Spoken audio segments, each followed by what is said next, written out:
Our lives can sometimes become status quo, and that's okay as long as we're keeping it that way on purpose.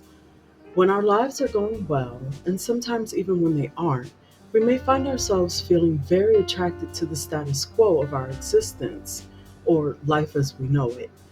It is a very human tendency to resist change as though it were possible to simply decide not to do it or have it in our lives. But change will come, and the status quo will go sooner or later, with our consent or without it. We may find at the end of the day that we feel considerably more empowered when we find the courage to ally ourselves with the universal forces of change rather than working against it. Of course, the answer is not to go about changing things at random without regard to whether they're working or not. There is a time and a place for stability and preservation of what has been gained over time. In fact, the ability to stabilize and preserve what is serving us is part of what helps us to survive and thrive. The problem comes when we become more attached to preserving the status quo than to honoring the universal givens of growth and change.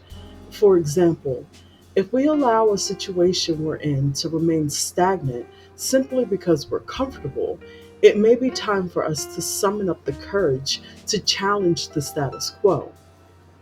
This may be painful at times or surprisingly liberating, and it will most likely be a little of both.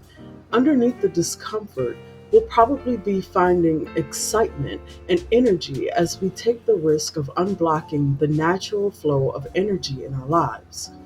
It's like dismantling a dam inside of ourselves, because most of the work involves clearing out our own inner obstacles so that the river of life can flow unobstructed. Once we remove the obstacles, we can simply go with the flow, trusting the changes that follow.